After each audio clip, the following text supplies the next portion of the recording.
Hello, everyone. This is Brother Benson, and I'm joined with my good friend Miguda. Miguda, how are you doing, sir? I'm doing very fine, bro. How about you over there? Niko vizuri, niambie pali uliko, habari zinasema nini?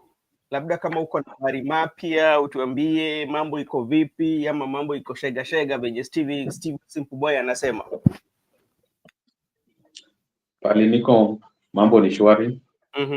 Tuko tu na hali ya siasa imekuwa mioto katika nchini.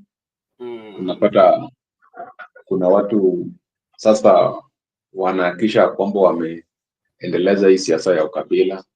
Imetoka kwa wale viongozi wetu wakubwa au viongozi wa vyama mpaka sasa kwa wafuasi wao. Wafuasi wao sasa kila mali wapo wanahakisha kwamba hiyo siasa ya ukabila ndio wanazungumzia, na vile vile wanahakisha kwamba wanakosoa wenzao kwa msingi ya ukabila, si kwa msingi ya sera. Sasa naona kama ni kitu kingine, kitendo kingine kibaya ambaye lazima tukemee kama wananchi juu hiyo safari tumechukua. Sioni kama ni safari, sioni kama itatupeleka mahali. Lakini kakangu, unajua ukisema kwamba hii safari ambayo tumechukua itatupeleka mbali, lakini ukiangalia historia ya siasa zetu zimekuwa siasa za ukabila sana, za kabila, lakini zinakuja kwa labda sura tofauti ama nani, kitu ambacho labda tumekuwa tuko ndani kwa miaka mingi, ama ndakuwa nimekosea hapo?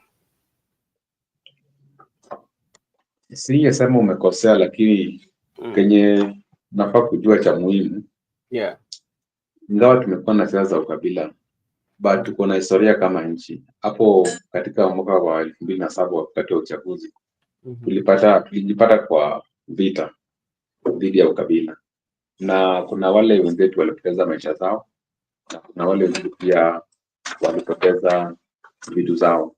Sasa unapata hii siasa ya ukabila ni nzuri tu saizi kueneza kwa sasa, lakini iwapo kutakuwa na kifo ama kutakuwa na vifo kati ya watu ama watu wengine wanahamishwa kutoka eneo fulani mpaka eneo fulani, hapo ndio sasa utajua kwamba hii sheria iko na hii sheria inafanya kazi. Ndio utapata kuna wale wenye watachukuliwa hatua, na hata mahakama si ya Kenya, mahakama ya ulimwengu itaingilia na kuhakikisha kwamba haki za kila binadamu imelindwa kikatiba, sheria. Unajua, na hii inatokea sana sana kwa yale matamshi labda watu wanatoa, kwa sababu lazima zingine unaweza kuwa unatoa matamshi ambayo inaleta uchochezi, na ikifika mahali tuseme kwamba uchochezi kaenda ikatokea na wapeleke kesi mahakamani, sana sana kesi za mahakamani ya kimataifa, utapata kwamba maneno ambayo labda ulikuwa umetumia itatumika kama tuseme kwamba itatumika kama shahidi, ama tutakuwa tunasema itatumika kama nini juu yako? Inatumika kama ushahidi. Yes.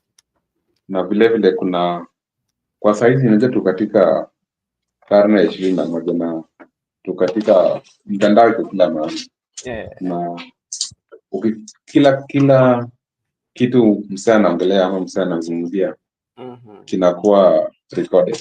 Sasa unapata kwamba itapatia fursa nzuri ya kufungulia mashtaka kama umechochea watu kupigana. Na kuna hata saizi hii ukabila ambayo nazungumzia, unapata kuna nchi zingine ambayo saizi wako vita kwa sababu ya ukabila.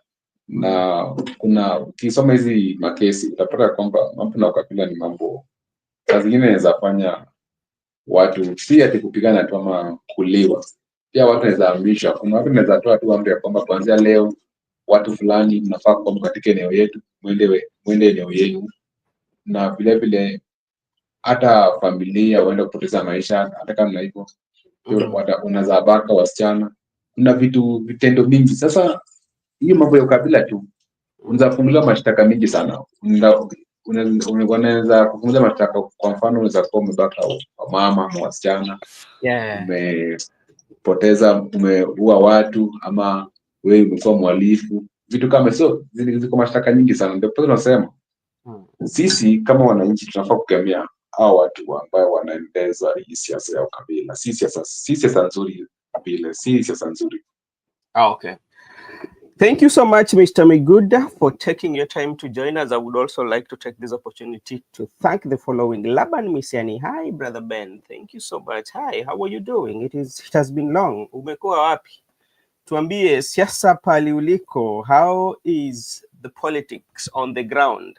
What is the ground saying? Thank you so much. And also let me take this opportunity to thank Brenda for watching.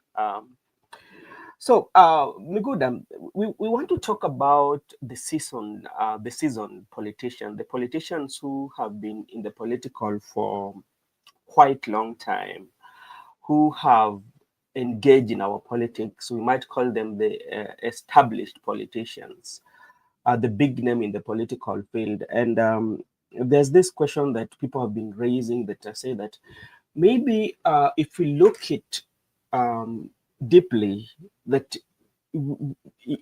people say that people who have the opinion that the seasoned politicians have been holding country back. They're not making country to move based on the decisions sometimes they make or the kind of the politics that they do. I don't know whether you will agree with that. And because they tend to set the pace for everything that is happening, be it the appointments that are taking place, you will find like they must be involved, be it that this tendering, one of them must be involved. Even right now, we are talking about the tribalism, the hooliganism that is being seen in the country right now. Like some of them are attributed to the season or those politicians who have been in the field for so long. I don't know whether you have any idea or opinion on that before we go and look at how have they been holding this country back, and we will talk about some few issues. What is your take on it? I'll put them to be career politicians. Those politicians who have ensured that politics is their career, and they are not leaving soon.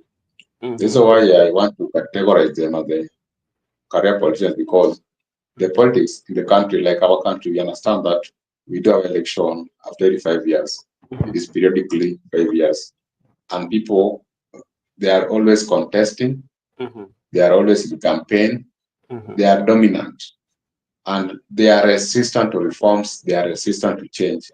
And they believe that they always have a new idea. Of course, if they had a new idea in 2007, and some people are having better ideas in 2007, they are resisting. They don't want to give you a chance. The reason why I want to state their career policy, you find that there's somebody from 2007, he contested, then he won the election. 2013 he won, 2017 he lost election, 2022 he won, then 2027 he will lose, then 2032 you are going to meet that person in the ballot. It has been that way. Someone, maybe he has lost election, then win, lost, win, or someone has lost, thrice, then win. Yeah. So you understand that these people, they are creating jam for the better idea for the people. Because even if you have a new idea in 2007, it can't be today that idea is still new. Because someone contested in 2007, he has been contesting, and there's no. I think they are resistant to change and also resistant to better ideas. They are not allowing other people to contest, because some people have been dominant in the politics. Like we have had some names from 1997 to date. They are seeing the politics, and in 2032 you are going to, for instance, if any one of us contests in 2032, we are going to compete someone who was in parliament by 1997. How are you going to compete? How are you going to win against that person? That's why I want to categorize them as the career politicians who have decided that politics is their career. Even if they lose elections, they will use that gap. Maybe some, if they lost election, maybe ward level, they'll go to member of parliament in that area, And previously, some people used to be given tenders in Kera. Some people used to be given the CDF manager. So with them, they only contest. Either they win or they lose. They're allowed to get into the government. That's has been their business. Okay, and Laban Misiani has some question here. Which hooliganism do you mean about PK Selassie and Nabado? We have 2.5 years. Let the government work. Otherwise, he's one term. I'm not talking about the what happened to Peter Selassie, but I'm looking at it in that is something that has been happening. You know, not only to Peter Selassie, we've seen cases whereby when you go to the political rallies, even the other day, if you're very keen enough, you saw what happened in Migori between the Ochila Yako and Mark Nyamita, you know, and, you know, you find that this is something that is thriving. The other day also you saw there was also this issue between Obungu, Honorable Obungu, and Gabi about in Kondele, but those are just like few areas. You also saw when there were yesterday, I think like Sunday, when Honorable Rigathi Gachagua, you know, the people who are waiting him outside the church and what is happening. And, you know, we are looking at so many things so that because we are looking at even in politics, the other day when President was touring Nairobi, you saw what happened. So, and this is happening when the politicians and the people rather than leadership are gathering. So that is what we are asking. Are they holding the country back so that the country cannot move on? Maybe the country might be moving on in terms of development, but there are some of the things that we are seeing coming out. The rise of political violence, you know, that is something that we are talking about, my friend Laban Misiani. Thank you so much. And Miguda, so when you look at even what is happening, and I want you to bring you to what is happening right now in the IEBC, because we know that there's a interview that is going on, and you saw the faces that were there today, and these are people who have really served Kenyans in various capacities, you know. And what new are they going to bring to IEBC? Because like we are not seeing these fresh people coming in.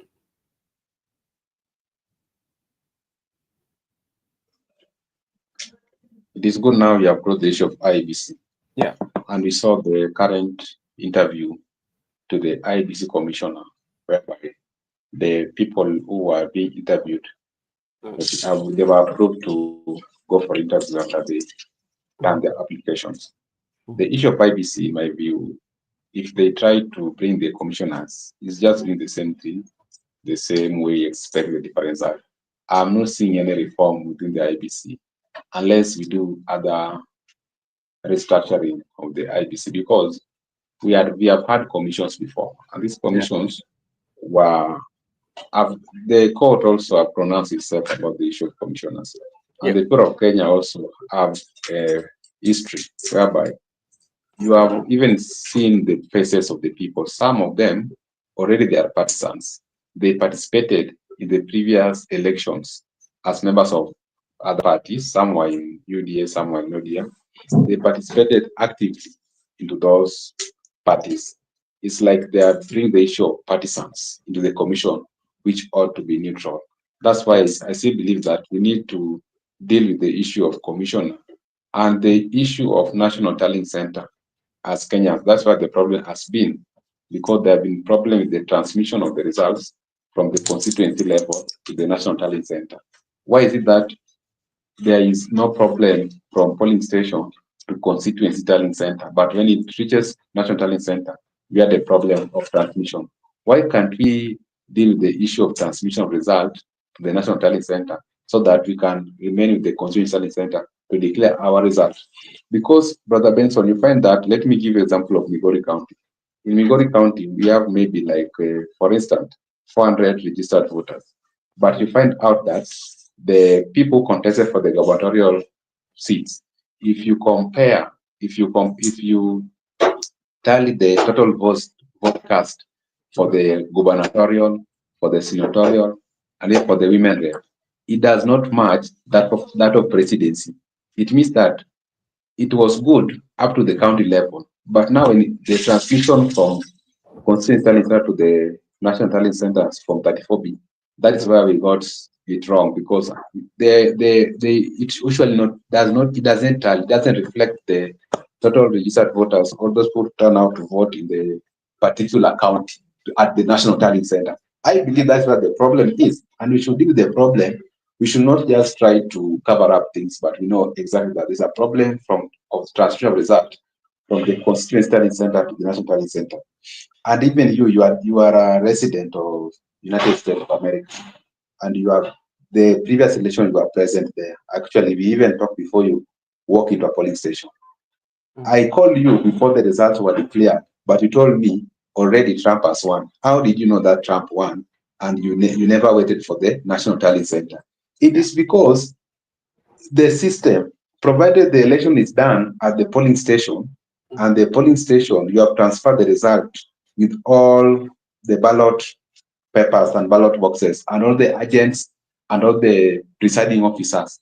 And once they have been confirmed and declared at the constituency tallying center, we are able to know as the people of Kenya that all the constituencies, by midnight, all of us will have known the person who has won the election. Why must we take like 10 days or 7 days to declare presidential election result? And it can happen when we deal with the issue of constituency tallying center, or the polling station should be final. I believe that even if we have a neutral person as the chair, still we are going to have difficulties because we have not solved the issue of transmission of our result to the national tallying center. That's my view. Okay, and I think you share the same view with because today I was listening to Senior Counsel Willis Otieno.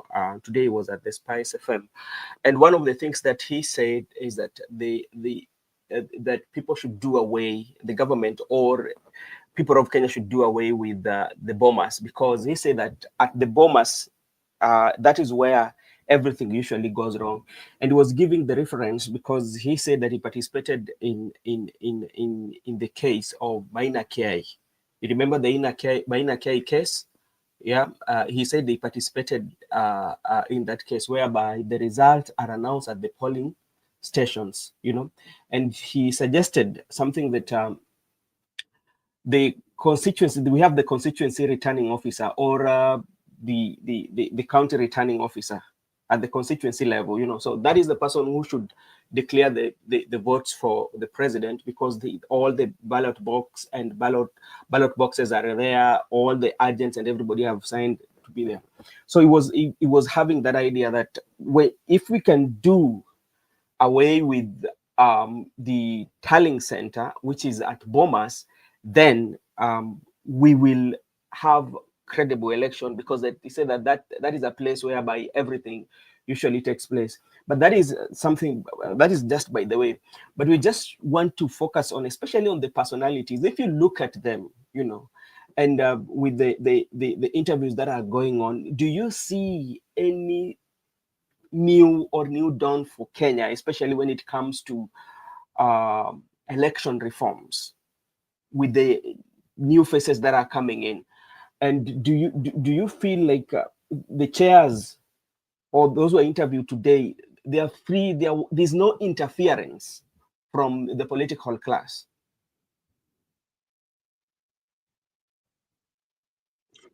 That's what I begin by stating, that some of the people who participated in the interview, they participated actively in the previous election as the members of active political parties in the country.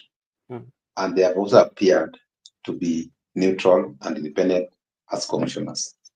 I don't see any different thing going to happen in terms of personality, because already some of them are partisan. They have taken side. I don't want to mention their names, but if you want to look at the history very well, we find that some of them were very active in other political parties. And if they are elected, we could have decided to do it other way around, that we open it for people who were never actively participating into the already established political parties. because it will raise eyebrows that if, for instance, if the person used to be in other political party got an opportunity to be the chair, obviously people will view someone who's going to favor the party used to serve. I mean, that party has been yearning for power, like ODM, which has been yearning for power. But I've not said ODM. That's just an example. You know, ODM guys will attack that I'm attacking their party. No, that's just an example. That's why, in terms of personality, but it doesn't matter who is there. Remember, if we go back, though we were not there. Remember, Kibaki was declared by Kivuit in 2002. The same Kivuit also declared Kibaki in 2007, but under unclear circumstances. So it doesn't matter about the person. It matters about the system and about what you talked about, electoral reforms, or what I will say, electoral justice. If you can get justice to our electoral system, it doesn't matter. Even if we put Oburu Odinga in quote, the way to say it, as the IBC chair, the person who wins election will be declared. That's why though you talked about the senior council, but I tend to be specific about, let us focus on the transmission from the constituency talent center to national talent center. What is happening in between here? Can we deal with this problem of transmission of results? Because the case you have just cited very clearly about Menakiai, it was determined that the election is final at polling station. If I walk into a polling station, I've been identified by BVR or manually. I've been given 6 ballots. I walk into a booth, 6 ballots. I mark them. Then I have no option but to cast all 6 ballots into a ballot box. There's no way you can cast 5 or you can cast 1. That's why I told the issue of the county, gubernatorial, senatorial, and women rep. It is not tallying with the presidential result from the same county, because it's like you have only cast 1 ballot into a ballot box, which is not the case, because always if you walk to a polling station, there are people there. They will ensure that all those ballots are cast into a ballot box. And that's why I have issues with the trust. Me particularly as a concerned Kenyan, I have issue with the specifically transmission from the constituency to National Talent Center. Can we do something over there other than looking at the personality of a commissioner or the personality of anybody? Because the issue, the Kivitu, what happened in 2002, actually, people were, I remember 2002, we were not having advanced technology like what we have today. People were able to know that actually Kibaki has won elections, unlike what we have currently. So I believe that we can deal with that issue and we just get it right as Kenya, because we don't have any problem with the personality of the chairperson of the commission. We have a problem with the elections. Are our election transparent? Are our election verifiable? Are our election free? Are our election fair? Is there any just in our election? That's why we want to correct as the people of Kenya, not the person, not the commission, not whatever. Okay, thank you so much. And if you want to say that you want to correct it as the people of Kenya, but there's some mistakes that keeps on happening each and every time, because let's say, for instance, when you talk about 34A and 34B, the ones that should be ferried to Nairobi, you find that from the polling station to Nairobi, there's this change that usually takes place. And this is something that has been happening continuously, and the political class or the established politicians, they know that this is usually happening, but they cannot correct it. And we keep on going through all this cycle each and every time it happens. We go to courts and we raise the same issues. And do you think this is kind of like also holding the country back in terms of electoral reforms? It is holding the country back. It's holding the country back because you talk about the issue of Form 34A and Form 34B. Form 34A from polling station. It usually, at polling station, we have agents at polling station. We have POs, presiding officers. At polling station, we have even the people who are identifying you. At polling station, we have the register. So I believe that election is won at polling station. You will win at polling station because it is only the polling station where we have everything. And once we have transferred from polling station as Form 34 to constituency Form 34B, 34B as 34 Form 34B in the constituency tallying center, there, I don't believe that if all the agents or if the registers and the agents and the people or the training officers have come to constituency tallying centers, all of them cannot move to Nairobi to verify the results or to verify Form 34A. Yeah. It is only being verified at the constituency tallying center at Form 34B. That's why the issue of polling from polling station to Nairobi or from polling station to National Tallying Center, it will take a lot of time because of the many people. And so at constituency level, we have everybody there present and we can verify. Even if you doubt that, for instance, if you take Suna East constituency, and you want to verify Junet Mohammed's elections, it's very easy because the opponents and Junet agents are present. And when they are present, and we also have the register, whether it was BVR or whether it was manually, we can verify there. And we can know the people who turn out and the people who never turn out. That's why I told you that even though we know what we should do as the people, and that's what we have been fighting for, but the political class knows very well that that gap will favor you either way.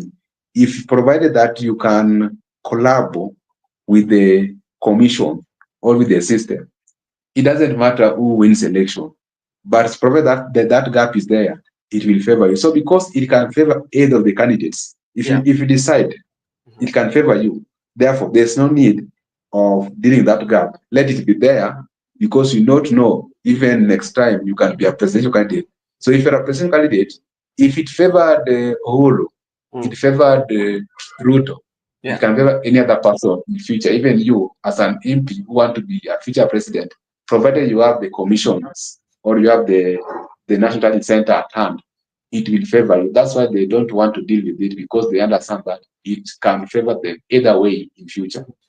Okay, thank you. And what is so special about the presidential election? Because like when you look at other slots, especially like the slots for members of parliament, the slots for MCA, the slots for governors and senators and women rep, it is not treated with a lot of seriousness the way we look at presidential election, especially when now things come to the tallying center, is the Bomas, whereby each and every time the presidential elections are being tallied or are being given the provisional results, we find like the violence is usually part and order of the day or order of that time at that particular moment, whereby people would fight. Remember when President William Ruto was just about to be declared the winner, you know what happened. You saw all the fights and the violence that took place. What is so special about the presidential election? Why is it that we've treated it with a lot of given it a lot of seriousness like that? What does it come with? The presidential election is not a big deal, because me personally, I was in a polling station. I was in a polling station center, and I was present into polling station until we finished counting the result. And I also walked into the constituency tallying center. I understand what's happening there. We have those slots the way you have said it very clearly. Like we have six ballot box. We have all of them from MCA, MP, governor, senator, women rep, and the president. The president usually have the white one. So if we have those ballot boxes, once election, I think around 5 p.m., we are closing the polling stations. Once the polling station has been closed, it means that only those people who the time has found within the line are the one who are going to cast their ballot. But if you come after 5, you are not going to be allowed to cast your ballot. And there are always a very small number. Most of the people do vote in the morning. And so I believe so when we open the ballot boxes to start counting, we usually start with the presidential ballot. the first person to win election in the country is the president. And that's why I was referring to the issue of the American, because we will know that actually, even if you can have all the agents, or if you can have your agents in across all 40,000 plus polling stations in this country, you will know that you have won that election. They will brief you all the results, and you are able to tally at your doorstep, even in your house, in your room. You can just tally. They will send you the result, then you tell no, okay, by around midnight, already I know that I won this election or I've lost this election. So we count bit by bit from the presidential until the MCA, and we are able to know who won and who has lost the election. Before midnight, we are able to know who has won election in our polling station.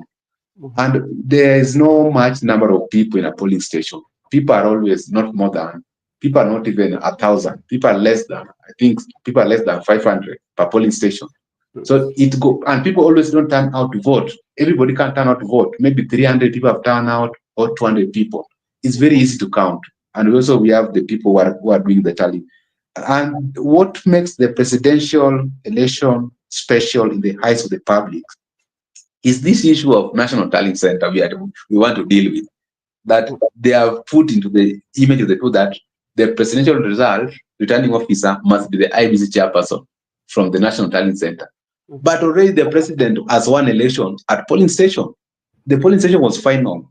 The reason of going to the constituency is just to make the tallying for the entire sub-county to be visible to the as Form 34B, so that you can bring Form 34A from polling station to constituency as Form 34B.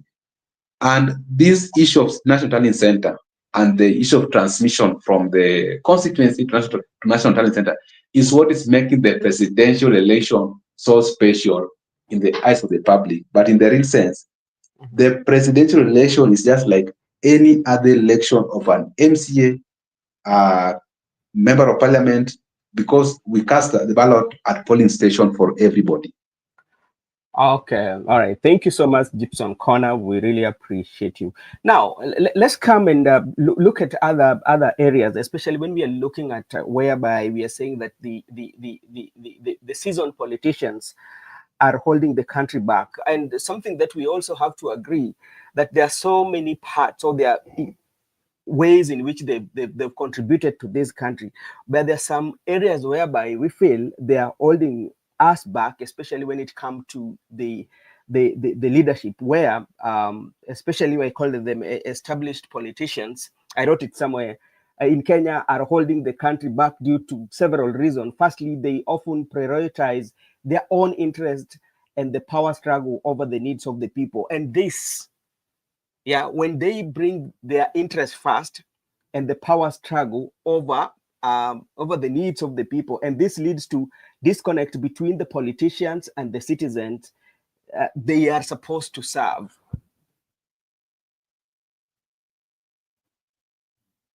Do you agree with that? Because like you find like their interest usually will supersedes the interest of the country and the people that they serve. So this one will usually bring that disconnect between them and the people, and that one hold the country back. Are you in agreement with that? I agree with you in total. I agree with you in total with the following explanation. Because you understand, I got you very clearly. And that's how I begin my statement. And me, I was very specific that I call them career politicians. They have taken politics to be their career life, that they don't want to do other things. They just want to do politics until the kingdom of God comes. They don't want to be creative or innovative or to engage into other field of work. This is why I believe so. You find somebody was nominated to parliament in 2007. After nomination, he goes back to be elected in 2013. After elected in 2013, and they go back to the people 2017 for election, then he fails, the president is going to appoint that person as CS. And when people make noise that this CS is not functioning, people is going, after he has been removed or he has been dismissed by the president, you find that the president is also going to appoint this person as ambassador or high commissioner. As if These ambassadorials, high commissioners, appointments, elections, nominations were only meant for politicians. I disagree with them. If you have been elected and you have not been re-elected, there are things you can do. Stop wasting Kenya's time that you want appointment from Mr. President. That's why we have a problem when Ruto came to power. The first lot of the cabinets, they were incompetent. And we have issues with them because he was rewarding those people who contested for elections and the Kenyans people rejected them at the ballot. If the people have spoken clearly that we don't want these people to serve as public officers, what is wrong with them, Mr. President, to go ahead to appoint these people to work in the public offices as CS and other people you are appointed them to be ambassadors or high commissioners?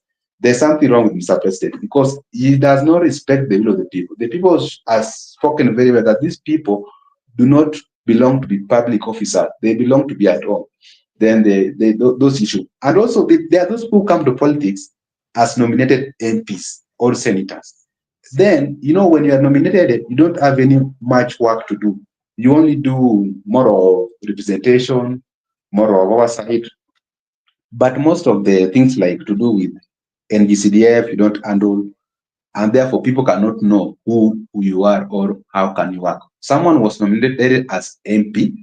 Then later, people saw him, maybe he was smart, the way he was speaking in parliament, the way he was legislating. Then later, he was elected as senator of the capital city. As senator, he tried to play his game. Then later, he was elected as the governor. Currently, he's unable to control the county because this person was never a leader. This person ought to be rejected by the time he came as a nominated MP in parliament. And that's why we are very confident that in the forthcoming election, we are going to send him home because he has proven that he cannot serve the people of Nairobi. Those are the issues we have with the people. Do not elect somebody because he was nominated by the party. Do not elect somebody because he was rejected by the people, or do not elect somebody because he's a senator. I can be a senator. I'm very eloquent as a senator. I can legislate very, very clearly, and I can oversight very clearly, and I can do good representation. But that's what does not qualify me to be a governor or to be a member of parliament, whereby I'm going to deal with the NGCDF, and as a governor, I'm going to deal with the entire resources of the county. Senators, their work is limited. That's why you cannot compare someone. Those are the problem we have. You have heard people have been senators, then they are going back to the governors into their home places. And that issue has happened even in Nyanza. That qualification for you to become governor, you must become a senator. Because the current governors in Nyanza, other than Gladys Wanga, all of them have been senators. They were senators, then they were given documents to run the county. Now they are unable to run the counties. Who do you want to cry for? This culture, we have brought a very good topic to discuss in this country, that the people have taken politics to be their career. That if I don't get nomination, if I don't get elected, if I don't get appointment, I must get ambassadorial, or I must get high commissioners. Or even if that is the case, let me go and work as the chairperson for the NGCDF, or let me go to and work as the Terra or Kenha. They want to look for spaces. And what are the criteria for mentioning these people, in my view? Once the people have spoken clearly that you are unfit to hold public office, that person should be left that way. The president or the people making appointment should look at the alternative Kenyans. And that's where we could have not get into problem where Mr. Ruto taken Kenya because he was rewarding rejects who were rejected by the people at the CS. Okay, Miguda, before I invite in Makobura, I'll give you a chance, and I hope you're doing fine. Before I invite Makobura in, I'm disagreeing with you on one issue about the president appointing. It has always been a norm. If you are very keen on the Kenyan politics, there are faces that have been in the government for the longest time. So I think it is a way in which the brotherhood, or do I call it the brotherhood in politics, or the seasoned politician, they know who to put or who to place in a particular area. So I don't think it has happened with the regime of President William Ruto, but it also happened with the regime of President Kenyatta too, whereby the recycling of politicians and giving people who have served in the country even for 10 years as a civil servant, they're still given jobs, yet they are fresh minds that should be awarded. So I think it is something that the politician has always done, and that's where now we were bringing on this issue of holding people back, because there are Kenyans who are well knowledgeable about some issues or some areas, but they don't get those opportunity. For instance, we are not dismissing, when you look at the last appointment that happened, no, the dismissal of the members of the cabinet, the health CS was Nakumicha, right? But now in the recent appointment, he has been appointed. Look at even appointment of Kabogo again. But if you look keenly, ever since the appointment, is there any change that you can say that, okay, this has happened? Let me respond to you, bro. I was very clear. And me, I'm always clear if you follow me very keenly. I make small mistakes. And when I say that, when I was making my point, I cited 207. I said about somebody was nominated in 207. I talked about 2013. I talked about 2022. When I was talking about 207, by that time, 207 Kibaki was the president. So when I talk about 207, I talked about the Kibaki in power. When I talk about 2013, I talk about Uhuru in power. When I talk about 2022, I will talk about, not that I'm too much on Ruto. No, let us go on record that I've included everybody from 207, and I also brought the issue of 202. Kibaki was in power, Uhuru was in power, Ruto is in power. So this problem is not with Ruto only. It's a problem that has been there in our regime, and that's what I have pointed out. What has happened from Kibaki, Kenyatta 2, and Ruto, not Ruto only. Okay, thank you so much. And before I invite in Makobura, I want Laban to tell me, don't you think that interest that you're talking about is the one that is holding country back so that we cannot actualize the dream that Kenya wants? Maybe if you can give me your thought. Makobura, thank you so much for joining. We are just having a conversation and looking at the seasoned politicians, and people tend to believe, the quarters in the country that tend to believe that the seasoned politicians are holding the country back and is making the country not to actualize Kenya as a country to actualize her dream. I don't know whether you share the same sentiments with some of our viewers and what we are discussing. Okay, thank you so much for this opportunity. Allow me to appreciate what is being discussed, and it's a good topic. I can also see at the comment section, YouTube has recognized the presence of Gypsy Corner, the presence of Eric Ayaga, and that's nice. They've been supportive. We appreciate so much Gypsy Corner, Eric Ayaga, Laban, and everyone at the comment section. Thank you so much for always being here with us. Yeah, now back to the topic that is being discussed. Mm-hmm. It is true, and I am in agreement with the people having the opinion that the old political class are actually holding us hostage, and part of the bad things that they're doing in this country are the things that are holding us as a country. Kenya would be one of the best countries in Africa. It is still the best, but when it comes to economy, issues to do with employment, all these problems that we are going through all this because of recycling of seasoned political leaders. They tend to bring each other and to recycle their relatives, friends into the political class. Maybe if I just give you an example, the first president of the Republic of Kenya, Mzee Jomo Kenyatta, if you remember all those ministers that worked under him, yeah, some of their children have been recognized by the son of Kenyatta, that is Uhuru, while he was running while he was the president. I can give you some examples, like there was this CS for defense, CS Omamo. You know, these are people. Yeah, these are the dad or the fathers worked with the whole regime. We are seeing similar things even in the government of William Samoei Ruto. We saw that in the government of Moi. And what we are seeing is that they're trying to do it in a manner that, or behave in a manner that the political class are meant for them, and that they have a right to hold or to be appointed in all these big positions, be it cabinet position, be it PS. And you will always see their children, the children of the old politician, they like, they have, they say they are close and they keep on meeting and, they know each other.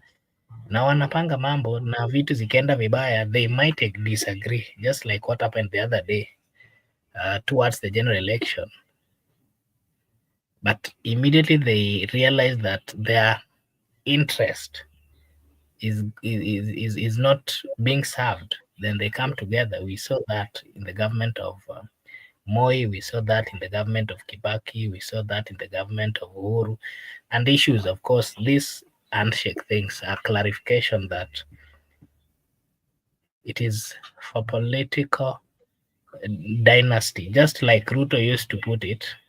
It is only that he was lying to the people of Kenya that he's not part of the circle, but the truth of the matter is that he's part of the circle. And they have, I don't know whether they've signed some treaties that they have to, continue appointing the sons of their friends and the sons of the seasoned political class. And again, the part of the problem that this is causing is, if Ruto is currently the president, if he leaves and then someone close to him or one of these dynasties coming, these are people that they interact with every day. There's nothing new that they're going to do.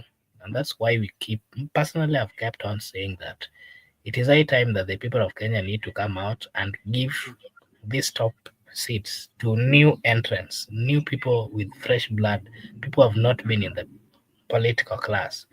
Because if we do so, it is going to break this chain.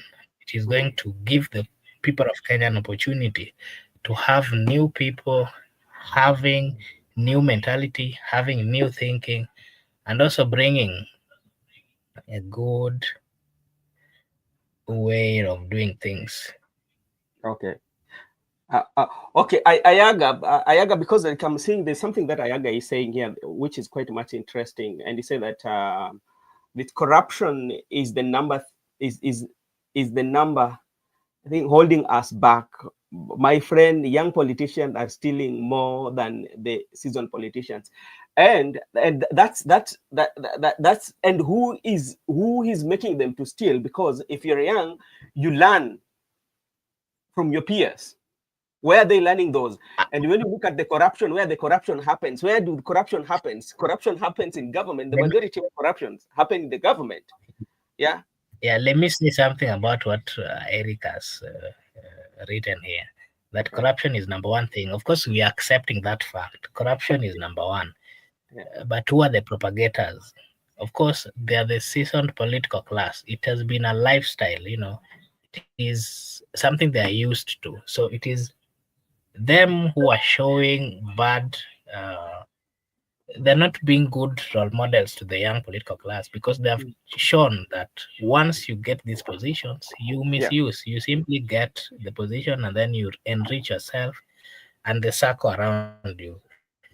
And that is part of what we are saying, that if we bring new people, wale ambao waja interact with the old political class, wale ambao wako fresh, hawajajua vile watu wanaibaiba, then possibly we are going to sort out this issue of tribalism. Because if you ask me, part of it, if, for example, you can give some examples, this old political, for example, let me just start with the president. He has been accused, if you remember, during the Grand Coalition. It is Raila himself who sacked him while he was the Minister of Agriculture. And of course, he was being accused of issues to do with corruption. Come to the time he was a deputy president, he was accused of so many things, including land grabbing. That's on record and it is known in the whole country. how do you even entrust such a person with presidency? Let's come to Raila Amolo Odinga, issues to do with those golden, I don't know what. You know, these are people who have gotten themselves into political, who have gotten themselves in several they've gotten themselves in corrupt dealings.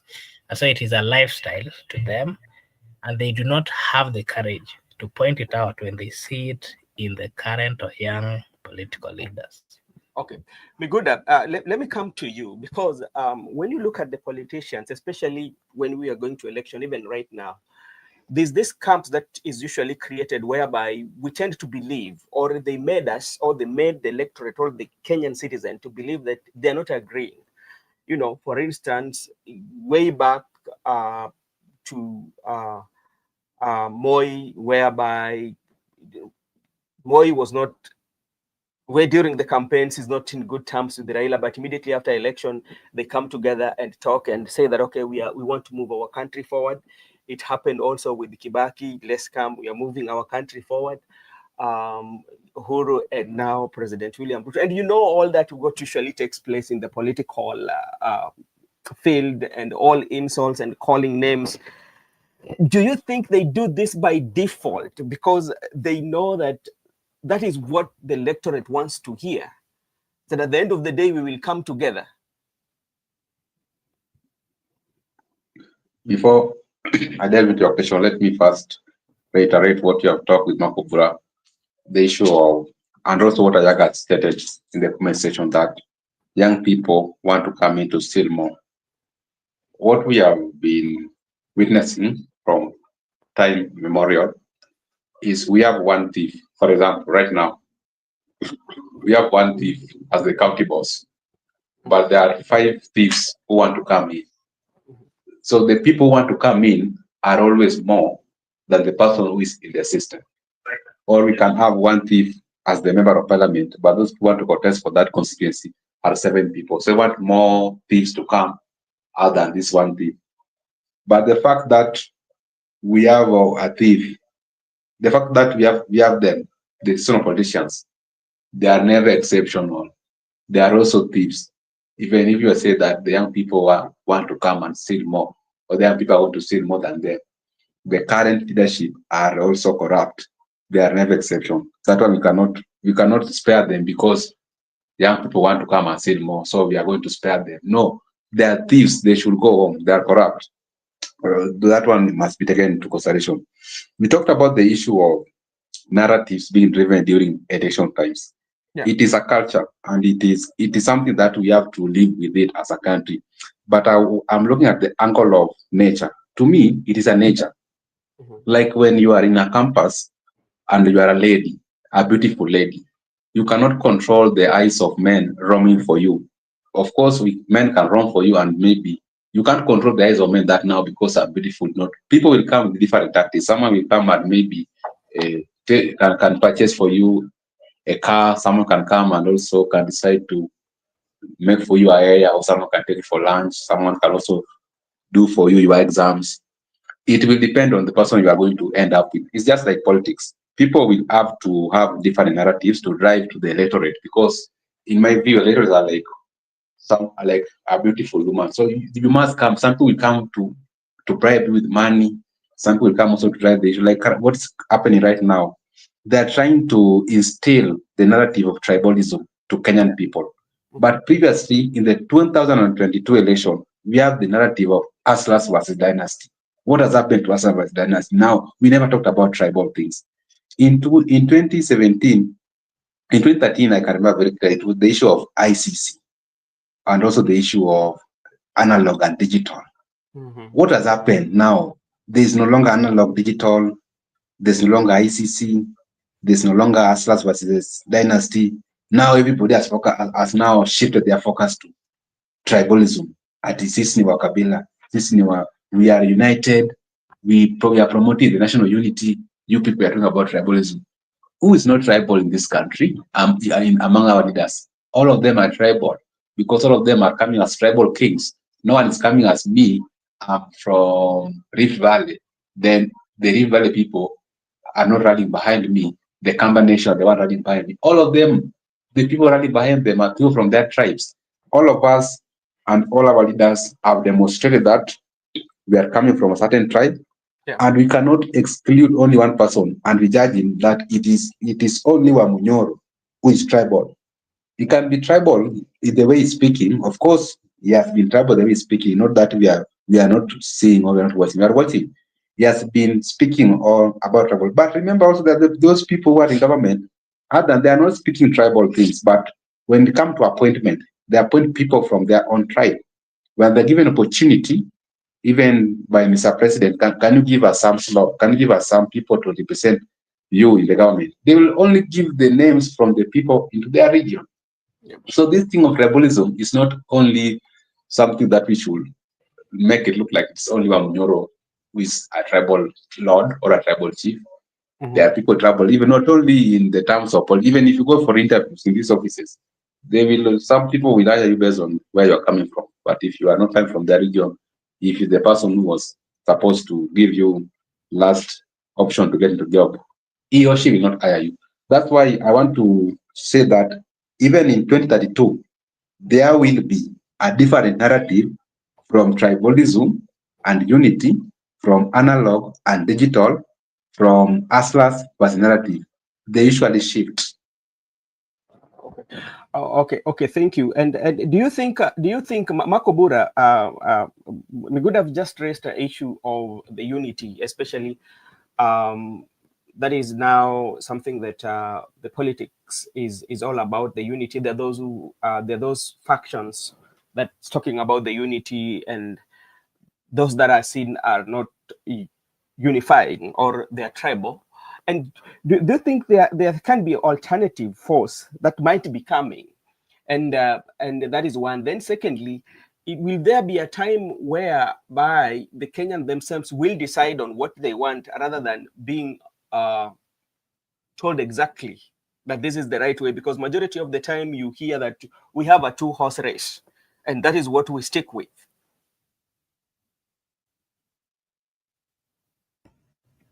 Personally, I'm seeing a possibility of another force coming, and that force is going to make it. That force is going to comprise of the young people.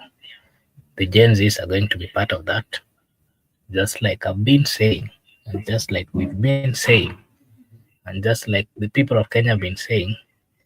It is not going to be easy. It is not going to be as usual.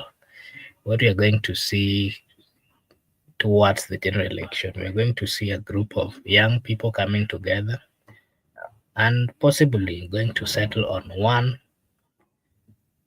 candidate that is going to save this country. That candidate, the young people of Kenya would campaign for that candidate. And I can assure you that with all the energies that the young people have, that person will win. It is not going to be William Samoei Ruto. It is not going to be Raila Amolo Odinga. It is not going to be Kalonzo Musyoka, all those names that we've been seeing. But we are going to see a different person coming into the field, and Laban is saying Gen Z is not one of the 44. Of course they are, but the narrative of tribe is no longer going to assist the people of Kenya. It is a decision that has been made by serious young people of this country, and based on the problems that they are facing as a people, based on the daily interactions that they have in this country, including my good friend here, Judith Karuitha. They are going to make a decision that is going to shock all those people that have always been on the political platform. This is the first general election that is going to be different. We are going to see a good number of newcomers into the field. We are also going to see new young people coming into the parliament, and there are going to be a group of citizens or people or leaders who are going to listen to the ground. There are going to be a group of leaders who are going to listen to the voters. And I believe that that generation that is coming is going to change the political landscape of the Republic of Kenya. The mentality that the political class are the only people who have the say in this republic. And I can confirm, Judith, and the comment section can confirm to you that Laban Misiani. I hope you're watching the space. Yeah, so that is what I can say. Miguda, maybe you can also give your take on the possibility of what is going to come up with the young people making a political stand. Maybe before you come in, there's also a comment here from Laban. Did you see what happened to PK? Of course we did, but I can also confirm to you that those people who slapped, if you saw them, they were also young people, and they had their reason. Part of why that happened, of course, was the issue of goonism that we've been talking about, because of issues to do with unemployment. When a Gen Z is given a task to do, they will do it to just make whoever sponsored them happy. But deep down in their hearts, they are focused generation, the generation that is going to make the final and the right decision come 2027. Miguda, can give your take before we close.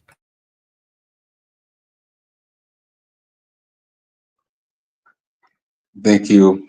First, I would like to appreciate our viewers for coming in. And today they have a very vigorous session at the comment section there. That is very good. Some people are complaining about the badge, and it is selected by the YouTube. Anyway, what I want to say is that let us just be focused, and it's very simple. Very simple. Let us just be focused. Make sure you have your national ID and your voter's card. Make sure you register. When that time comes, let them just constitute for this IBC. Once they are done with the IBC, when that time comes for election, just walk in the polling station and reward that person. Then we are going to transform this country by ballot. Makubura, I think that will be my last submission. We are going to transform the country by ballot.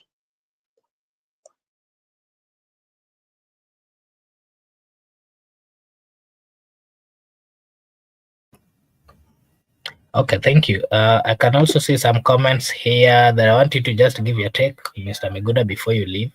There's a comment from Laban. He's speaking about what happened to Salasia. Maybe you can partly talk about that. He's saying that it could be the Gen Zs and the people who did that. What? And then I also see, yeah, maybe your take on that. Okay.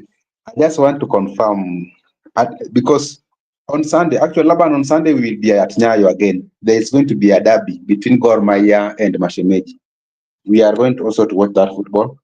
What happened to this legislature? I have talked about it in my previous submission. For the last 2 days, we have discussed it into length, so I don't want to dive into it. I can just say that, Makubura, this question was directed to you, so you have tackled it.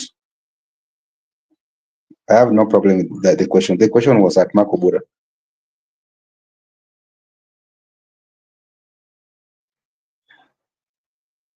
We will just allow, I've seen our good friends on the comment section, and some people are just like, they are not having faith that this guy is going to be a one-time president. It's very simple. We chukua kura. Use zingine achia Gen Z. We know how we'll deal with him. Don't worry about the candidates. We can mobilize even 24 hours. And that person, we have more than 24 hours, that person will be declared president. That force, you cannot ignore it. It's a force to reckon. It's a very good force to be reckoned, because we are going to ensure that the country is transformed once and for all. Because if we don't do it, no one is going to do it.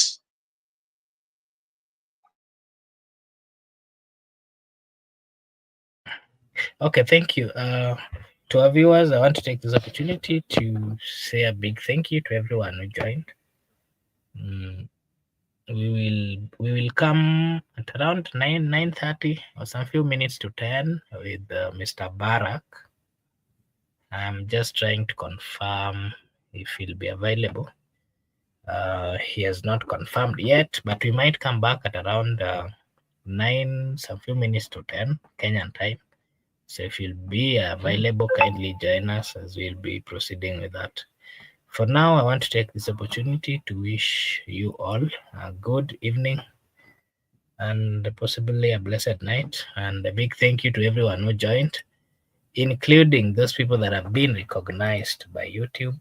I can see Judith Karwitha was recognized being a consistent fan. I can also see Gypsy Connor. I can also see Eric Ayaga. To our viewers, of course, it's not us who selected this. It is something that has been done by YouTube. We are not any selective. So I want to take this opportunity to say a big thank you to those people who have been recognized, and also to those who have not been recognized. Thank you so much for your consistent support and always being there for us. I want to take this opportunity now to wish you all well, and possibly we might come back some few minutes to 10 Kenyan time. Thank you so much, and may God bless you. See you later. Thank you. Bye-bye.